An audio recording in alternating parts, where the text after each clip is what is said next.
The Wonderful Wizard of Oz by L. Frank Baum. Chapter 16. The Magic Art of the Great Humbug. Next morning the Scarecrow said to his friends, "Congratulate me, I'm going to Oz to get my brains at last. When I return I shall be as other men are."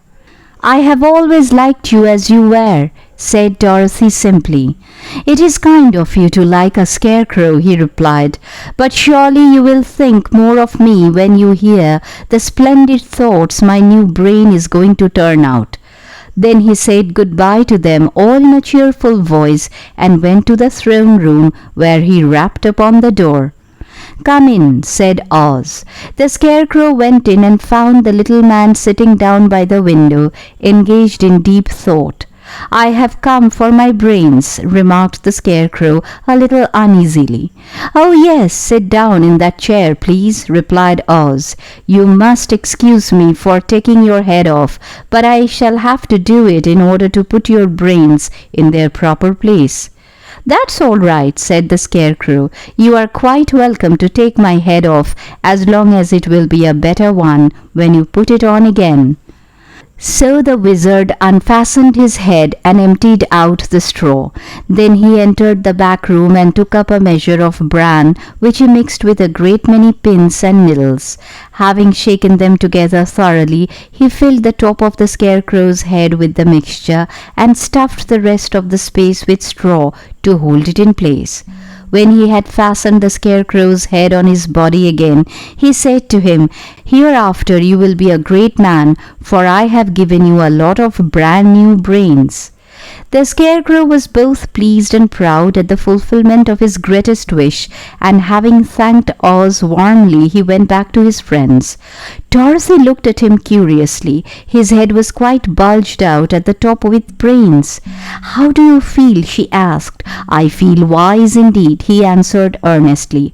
"When I get used to my brains I shall know everything." "Why are those needles and pins sticking out of your head?" asked the Tin Woodman. "That is proof that he is sharp," remarked the Lion. "Well, I must go to Oz and get my heart," said the Woodman. So he walked to the throne room and knocked at the door. "Come in," called Oz, and the Woodman entered and said, "I have come for my heart." "Very well," answered the little man, "but I shall have to cut a hole in your breast so I can put your heart in the right place. I hope it won't hurt you." "Oh no," answered the Woodman, "I shall not feel it at all." So Oz brought a pair of tinsmith's shears and cut a small square hole in the left side of the Tin Woodman's breast. Then, going to a chest of drawers, he took out a pretty heart made entirely of silk and stuffed with sawdust. "Isn't it a beauty?" he asked. "It is, indeed," replied the Woodman, who was greatly pleased. "But is it a kind heart?" "Oh, very," answered Oz.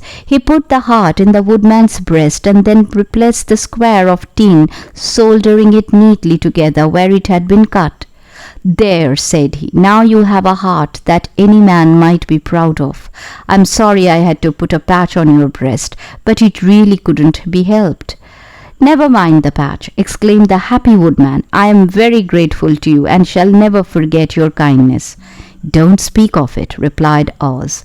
Then the Tin Woodman went back to his friends, who wished him every joy on account of his good fortune. The Lion now walked to the throne room and knocked at the door. "Come in," said Oz. "I have come for my courage," announced the Lion, entering the room. "Very well," answered the little man. "I will get it for you." He went to a cupboard and, reaching up to a high shelf, took down a square green bottle, the contents of which he poured into a green gold dish beautifully carved. Placing this before the cowardly Lion, who sniffed at it as if he did not like it, the wizard said, "Drink." "What is it?" asked the Lion. "Well," answered Oz, "if it were inside of you, it would be courage. You know, of course, that courage is always inside one, so that this really cannot be called courage until you have swallowed it. Therefore I advise you to drink it as soon as possible." The Lion hesitated no longer, but drank till the dish was empty. "How do you feel now?" asked Oz.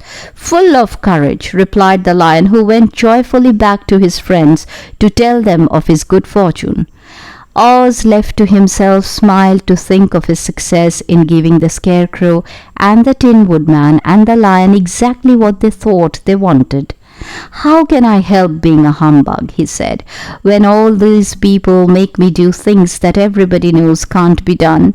It was easy to make the Scarecrow and the lion and the Woodman happy, because they imagined I could do anything. But it will take more than imagination to carry Dorothy back to Kansas, and I'm sure I don't know how it can be done."